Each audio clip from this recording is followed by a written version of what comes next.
Baik, salam sejahtera. Anda sedang menonton pantau agenda reformasi untuk minggu ini.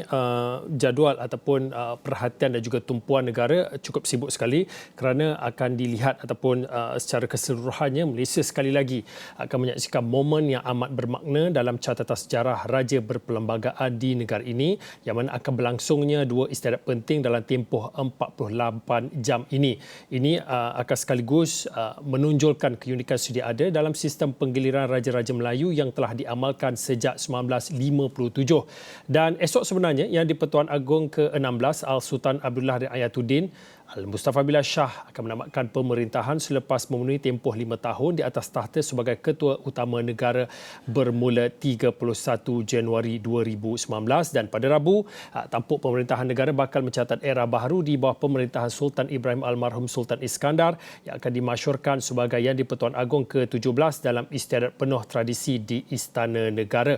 Untuk laporan menyeluruh dan secara khususnya anda boleh terus ke astroawani.com. Ada kami muat naik bukan saja dalam artikel ini, Malaysia bersedia untuk menyaksikan pertukaran agung dalam 48 jam untuk membuktikan keunikan sistem penggiliran raja. Ada lagi artikel-artikel dan juga mikrokonten yang kami muat naik dalam ruangan khusus ini. Baik, sebelum nak memberi tumpuan kepada perbincangan ataupun diskusi pada petang ini, ada sedikit laporan berita dan juga artikel berkaitan dengan Yang di-Pertuan Agong ini yang mana pergolakan politik merupakan situasi yang amat menyedihkan bagi Al-Sultan Abdullah bin Ayatuddin Al-Mustafa Billah Shah sepanjang 5 tahun pemerintahan baginda sebagai Yang di-Pertuan Agong. Titah baginda, pergolakan politik tanah air telah menyebabkan rakyat menanggung pelbagai kerugian. Keadaan politik tidak mententeram juga saya anggap itu satu keadaan yang sedih. Kerana apabila kerajaan ditubuh tempoh hari masa 2019, kita mengharapkan supaya negara dapat meneruskan pentadbiran dengan sebaik mungkin. Tetapi sebaliknya berlaku. Dan pertukaran kerajaan ini bukanlah perkara yang mudah dan bukan perkara yang harus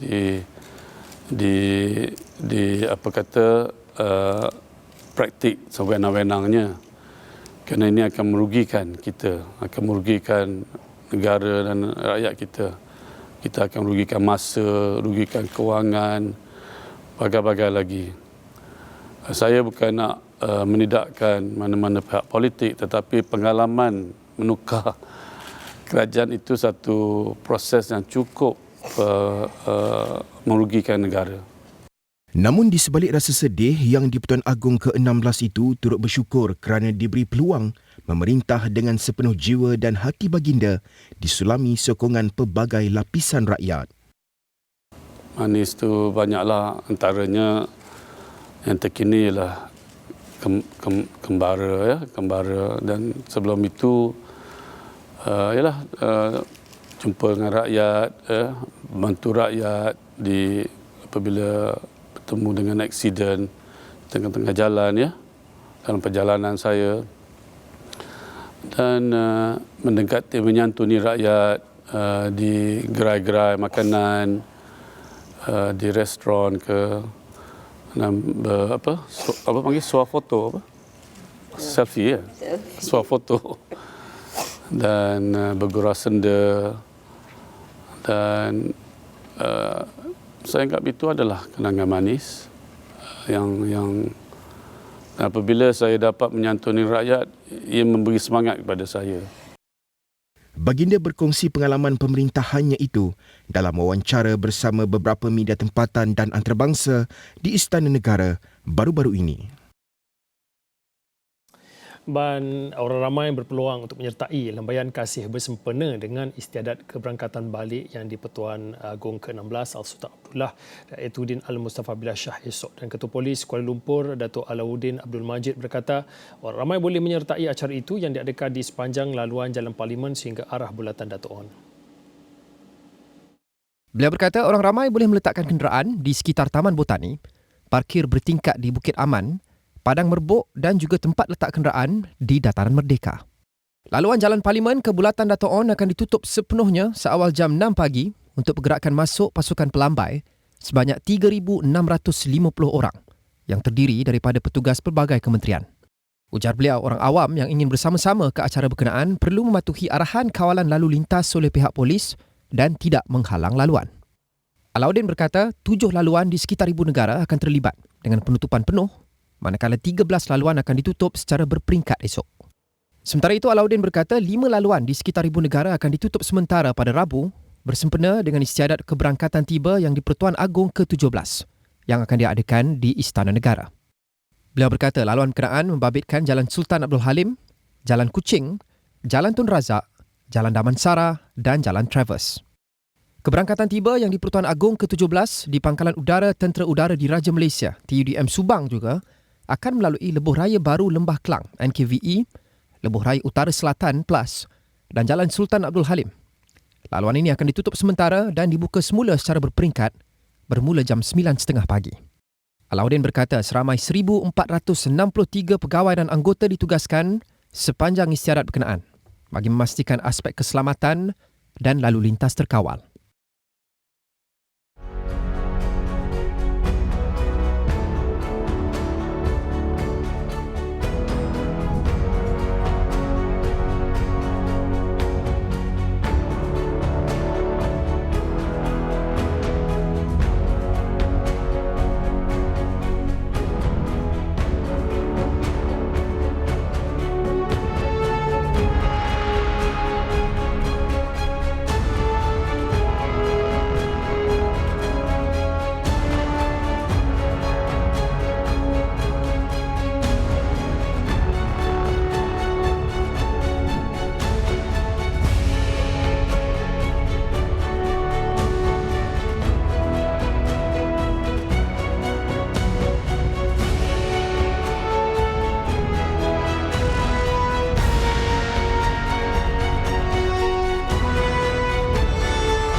Okey, baik, jangan lupa untuk mengikuti wawancara lampayan Mahkota yang akan disiarkan pada 30 Januari Selasa bermula jam 8.30 malam di saluran 501 dan di semua platform Astro Awani, dan siaran ulangan lampayan Mahkota akan disiarkan pada 1 Februari Khamis bermula 6 pagi di saluran 501 dan di semua platform Astro Awani. Baik, kita nak memberi tempuan kepada diskusi dan juga perbincangan dalam pantau agenda reformasi ini. Ini khususnya berkaitan dengan pasca Konvensyen Kerajaan Perpaduan yang dimulakan di Perak yang akan dilaksanakan ataupun cadangan untuk melaksanakannya di semua di peringkat negeri, dan ini yang diungkapkan oleh Yang Amat Berhormat Perdana Menteri Datuk Seri Anwar Ibrahim yang mengatakan dalam sejarah di negara ini atau mana-mana negara pembentukan kerajaan perpaduan atau campuran bukan sesuatu yang mudah, dan menurutnya dengan inisiatif menerusi konvensyen berkenaan diyakini mampu memberi kekuatan kepada kerajaan perpaduan gabungan Pakatan Harapan dan juga Barisan Nasional. Untuk waktu ini, kembali saya nak terus bersama dengan Dr. Ahmad Zaharuddin Sani Ahmad Sabri, penganalisis politik. Assalamualaikum Doktor, minta maaf kerana menunggu begitu lama. Waalaikumsalam, Fauzi, sihat Fauzi? Alhamdulillah sihat. Mungkin sebagai permulaan untuk diskusi pada petang ini, sedikit respon dan juga bagaimana Doktor sendiri melihat kepada pencapaian penganjuran konvensyen perpaduan yang diadakan di negeri Perak dan juga cadangannya untuk konvensyen kerajaan perpaduan ini akan dilaksanakan di semua negeri.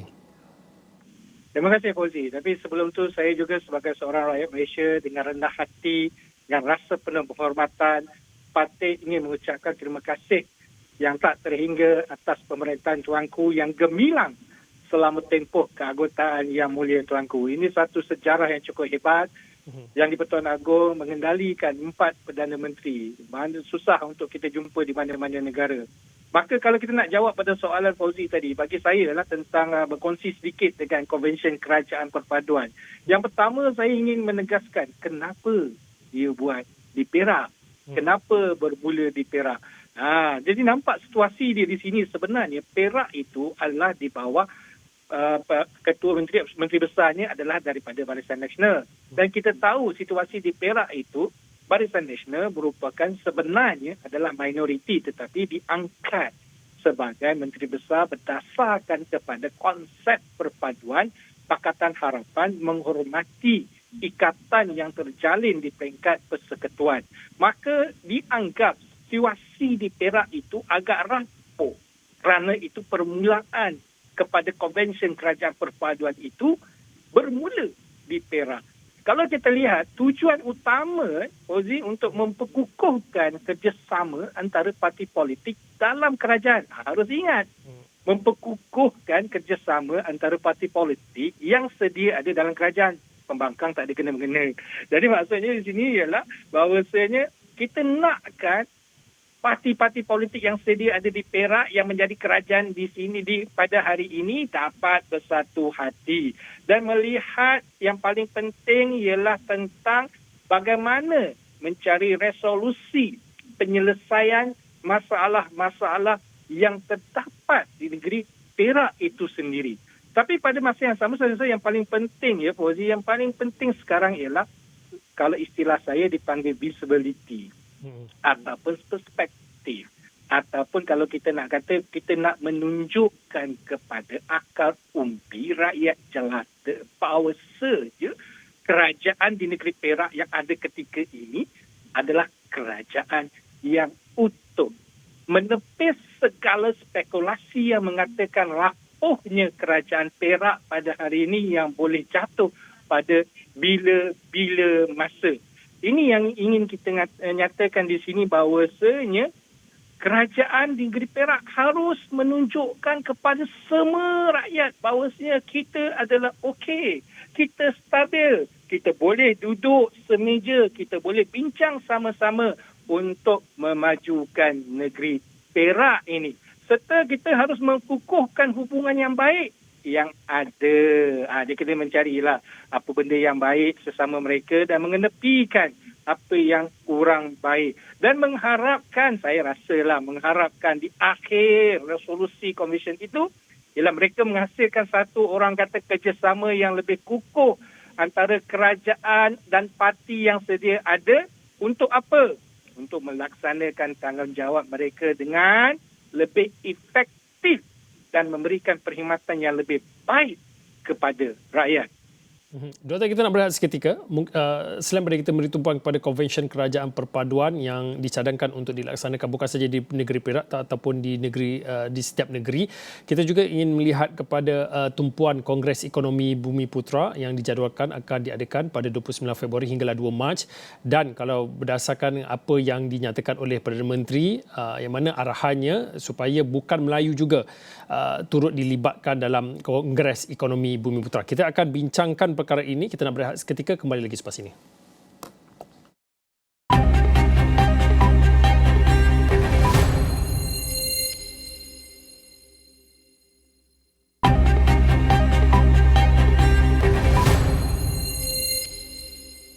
Lantikan yang dan menteri adalah lantikan yang di-Pertuan Agong. Saya dapati ceritanya lain pula.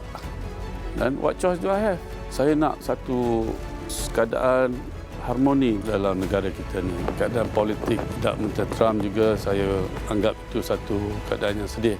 Saksikan wawancara Lambaian Mahkota 30 Januari jam 8.30 malam di saluran 501 dan di semua platform Astro Awani.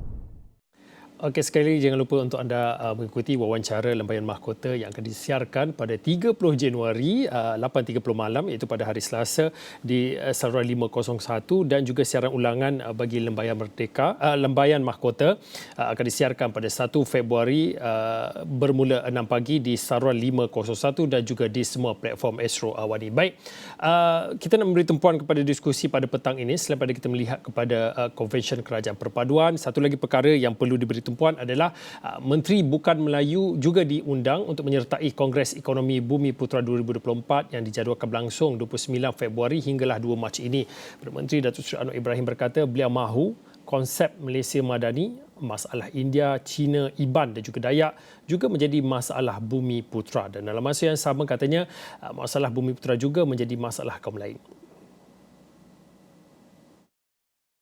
Kongres ini Kongres Bumi Putra. Kongres ini akan menilai proyek-proyek yang dijalankan, memperkenalkan beberapa program baru dengan pendekatan baru. Tapi Kongres ini juga akan mengenal pasti beberapa aspek masalah yang dihadapi oleh bukan Bumiputera, orang Cina, terutamanya orang India di Malaysia. Saudara, ini pendekatan baru dan kita dalam Barisan Nasional, UMNO terutamanya, Pakatan Harapan, termasuk Keadilan dan Amanah, mesti berani berdepan dengan masalah ini, bahawa penyelesaian ini akan jauh lebih baik daripada skor kongres sebelumnya. Okey, kita masih lagi bersama dengan Dr. Ahmad Zahrudin Sani Ahmad Sabri, penganalisis politik. Doktor, mungkin terus saja respon untuk melihat kepada apa yang disebutkan oleh Yang Amat Berhormat Perdana Menteri itu. Bagaimana ia melihat kepada sesuatu yang baru dan sepatutnya perlu dilakukan, Doktor? Saya merasakan bahawasanya ini merupakan satu idea yang agak baik. Kerana kalau dalam konsep air itu juga, kalau kita nak di hulu itu bersih, di hilir juga harus bersih. Begitu juga sebaliknya. Hulu dengan hilir harus bekerjasama antara satu sama lain untuk menghasilkan satu proses yang lebih kondusif, yang lebih holistik untuk menghasilkan air yang bersih. Begitu juga dengan masyarakat. Masyarakat kita adalah masyarakat majmuk. Kenapa kita nak menafikan antara satu sama lain? Pada masa yang sama, saya merasakan kita memerlukan mendengar ataupun memperolehi perspektif yang lebih kaya dan bertujuan menjadikan Kongres Ekonomi Bumiputera ini adalah sejajar dengan negara Malaysia yang merupakan sebuah negara berbilang kaum. Kita selalu mengatakan kita adalah sebuah negara multicultural. Tetapi kenapa tiba-tiba kita sering mengatakan bahawasanya kita mementingkan elemen-elemen entiti tertentu? Saya tidak menafikan bahawasanya perlukan kepada penekanan kepada orang Melayu, orang Bumiputera itu. Tetapi penekanan terhadap orang Melayu Bumiputera harus juga diberikan sokongan oleh orang bukan Bumiputera. Ini adalah sesuatu yang orang kata antara satu sama lain, tangan kanan, tangan kiri, kaki kanan, kaki kiri harus bergerak serentak, sederap untuk memajukan diri kita. Jadi ada orang akan mengatakan bahawasanya benda ini adalah tokenisme. Tokenisme adalah sesuatu yang orang kata sekadar arahan kosmetik. Benda ini orang kata dibuat-buat semata-mata untuk mencari populariti. Tapi saya merasakan bahawasanya pelibatan mereka yang bukan Melayu dalam KEB ini akan memberikan satu signifikasi atau membawa manfaat sebenar kepada keseluruhan ekonomi Bumiputera itu. Kalau kita lihat, saya ambil contoh yang berbeza sikit, Fauzi. Kalau kita lihat daripada industri halal itu sendiri, kalau kita mengatakan industri halal itu harus didominasi oleh orang Melayu, orang Bumiputera itu sendiri, tetapi secara hakikatnya ia tidak didominasi ataupun dimonopoli oleh orang Melayu, orang Bumiputera. Tetapi oleh orang yang bukan terlibat secara langsung dalam industri halal itu. Jadi kita harus membuka perspektif. Kenapa kalau mereka ini boleh melihat kejayaan industri halal itu dan mengangkatnya sebagai salah satu signifikasi yang cukup penting untuk ekonomi, kenapa orang Melayu, orang Bumiputera gagal melihat perkara yang sama? Maka kita harus melihat perspektif yang berbeza. Melibatkan mereka ini dalam ekonomi Bumiputera juga memberi pandangan yang berbeza. Pada masa yang sama saya lihat, Fauzi, benda ini sebenarnya istilah yang saya gunakan adalah kolaborasi. Ya, harus menunjukkan bahawasanya dalam perniagaan, dalam ekonomi, kalau tidak ada kolaborasi antara satu sama lain dan kita tidak memberi peluang untuk memahami dan mengatasi kebimbangan dan keperluan lapisan masyarakat yang berbeza, kita tidak akan ke mana-mana. Kalau kita lihat dasar-dasar ekonomi yang sedia ada yang menjurus khusus kepada orang Melayu, orang Bumiputera, dasar ekonomi baru sebelum ini, adakah ia mencapai matlamatnya? Kalau dia tidak tercapai matlamatnya, maka kita harus melihat, membuka ruang, memberi pandangan kepada orang-orang lain apa yang menyebabkan kekangan-kekangan yang kita gagal untuk mencapai seperti mana yang dasar yang telah diciptakan. Apakah salahnya kita memberi ruang kepada mereka untuk menegur Di mana salah silap kita? Apakah ruginya untuk kita untuk mendengar pengalaman yang mereka ada dalam memajukan ekonomi orang bukan Bumiputera tersebut? Jadi kalau kita nak berjaya, kita janganlah orang kata menjadi katak di bawah tempurung. Kita naklah membuka minda kita. Kita naklah membuka perspektif kita. Kita belajarlah daripada orang lain. Kita ambillah ibrah daripada perjalanan perniagaan ekonomi orang lain. Maka kita bentuk dengan acuan kita sendiri. Acuan Bumiputera itu. Dan kita angkat ekonomi Bumiputera masyarakat Melayu Malaysia ini ke martabat yang lebih tinggi dengan mengumpulkan pandangan-pandangan orang lain. Doktor, mungkin dalam 3 minit akhir ini, bagaimana nak membetulkan salah tanggap apabila kita bercakap tentang khususnya berkaitan dengan pembangunan ekonomi Bumiputera ini, ia bukan hanya tumpuannya kepada Bumiputera ataupun kaum Melayu Bumiputera itu semata-mata. Dalam konsep payung Malaysia Madani itu sendiri, bagaimana doktor melihat selepas ini apabila cakap tentang Bumiputera, ekonomi ataupun agenda pembangunannya, ia bukan hanya semata-mata tertumpu kepada satu kaum sahaja? Saya rasa jawapan saya cukup mudah. Perniagaan ini bukanlah pintu tertutup. Kita berniaga, kita nakkan bahawa kepada orang lain juga membeli atau memajukan perniagaan kita. Itu adalah ekonomi. Adakah kita mewujudkan Kongres Ekonomi Bumiputera ini, kita nak memajukan ekonomi orang Bumiputera, penlibatannya hanya Bumiputera, penjualnya hanya Bumiputera, pembelinya hanya Bumiputera, maka kita tutup pintu. Kita jangan buka pintu kepada orang lain. Tetapi kalau kita nakkan Kongres Ekonomi Bumiputera ini, kita nak memperkasakan diri kita, kita nak memperkayakan dengan pelbagai biodiversity yang kita ada, maka kita libatkan orang-orang lain yang bukan Bumiputera. Kerana kita kena tahu bahawasanya kadang-kadang perspektif yang berbeza itu yang akan membuka minda kita untuk menjadikan orang yang lebih baik. Tak salah menerima teguran. Asalkan teguran itu kita ambil dari orang kata sudut positif. Kita bina kembali, kita nyatakan hala tuju yang baru. Ini yang saya nak. Kongres Ekonomi Bumiputera menggariskan resolusi baru bagaimana untuk kita meningkatkan ekonomi Bumiputera. Pada masa yang sama, kita tidak meminggirkan kaum-kaum lain dan kita mengangkat martabat keseluruhan rakyat Malaysia dan menjadikan Bumiputera Melayu itu sebagai tunjang asas utama pembangunan untuk negara. Okey, baik. Terima kasih Dr. Ahmad Zahrudin Sani Ahmad Sabri, Pak Analisis Politik. Sentiasa tak cukup masalah bersama dengan Dr. Ahmad Zahrudin. Tapi untuk waktu ini, terima kasih Dr. Ahmad Zahrudin atas perkongsian pandangannya melihat kepada pasca Konvensyen Kerajaan Perpaduan dan bagaimana ia dilihat sebagai satu jalan untuk memperkukuhkan kerjasama antar parti, dan juga di akhir tadi diberi sedikit pandangan melihat kepada menjelang Kongres Ekonomi Bumiputera yang akan dilangsungkan pada 29 Februari hingga 2 Mac ini, dalam mana melihat kepada arahan Perdana Menteri untuk Menteri Bukan Melayu juga akan dilibatkan dalam Kongres Ekonomi Bumiputera itu. Baik, sekiranya itu saja untuk waktu ini. Pantau agenda informasi, saya Fauzin. Selamat.